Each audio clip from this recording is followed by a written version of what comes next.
Welcome to Instagram. இன்னைக்கு நம்ம exercise 3.1ல seventh sum பார்க்க போகிறோம். கொஸ்டின் ரீட் பண்ணுறேன். If alpha beta and gamma are the root of polynomial equation ax cube plus bx square plus cx plus d equal to 0, find the value of sigma alpha by beta gamma in the term of coefficient அப்படின்னு சொல்லிட்டுங்க. இப்போ வந்துட்டு இங்கே கொடுத்துருக்க equation அப்படி இருந்துச்சு. Let alpha beta gamma be the root அப்படின்னு சொல்லி அவங்களுக்கு கொடுத்தாங்க. இப்போ S1 கண்டுபிடிச்சோம்னா alpha plus beta plus gamma equal to minus b by ஏன்னு அவங்க ஃபார்மேட்டு. S2 வந்துட்டு alpha beta plus beta gamma plus alpha gamma அதோட அப்படி தான் இருக்கும். இதோட ஃபார்முலா வந்துட்டு சி பை ஏ. இப்போது S3யோடது வந்துட்டு alpha beta gamma 3 minus d by ஏன்னு சொல்லி நமக்கு கிடைக்கும்.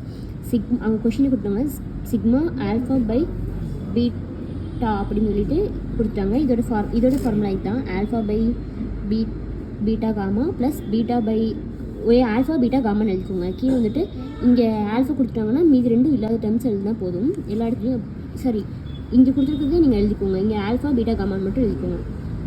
அதுக்கப்புறம் இது கிராஸ் மல்டிபிள் பண்ணோம்னா நமக்கு இதாக கிடைக்கும். Alpha square beta square plus gamma square. இது இன்ட்டு பண்ணோம்னா ஆல்ஃபா பீட்டா காமா அப்படின்னு கிடைக்கும். இது வந்துட்டு நம்ம a plus beta whole square அந்த ஃபார்மேட் மாதிரி இருக்குது. இது வந்துட்டு ஆல்ஃபா ஸ்கொயர் ப்ளஸ் எல்லாத்துக்கும் ஆல்ஃபா இருக்கனால அப்படி எழுதியாச்சு. மைனஸ் இங்கே வந்துட்டு ஸ்கொயர் இல்லாமல் எழுதணும். அதுக்கப்புறம் பை இது அப்படி எழுதியாச்சு. இதோட வேல்யூ வந்துட்டு minus b by a the whole square.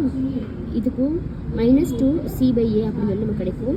இதோட வேல்யூ வந்துட்டு மைனஸ் டி பை ஏன்னு கிடைக்கும். இப்போ என்ன பண்ணுறாங்கன்னா பி ஸ்கொயர் மைனஸ் 2 இருக்கணும் 2 இருக்குது. இது இன்சைட் பண்ணிட்டாங்கன்னா ஏ இன்ட்டு சி ஆயிரும். கீழே ஏ ஸ்கொயராக மாறிடும். இங்கே வந்துட்டு அது அப்படியே வந்துடும். அதுக்கப்புறம் பி ஸ்கொயர் மைனஸ் 2ac அப்படியே வந்துடும். இது வந்துட்டு இங்கே நியூமரேட்டருக்கு வந்தோடனே ஏ மைனஸ் போய் ஏடியாக கிடச்சிரும். அதுக்கப்புறம் இங்கே மைனஸ் இந்த 2ac by minus b square அப்படின்னு சொல்லி கிடைக்கும்.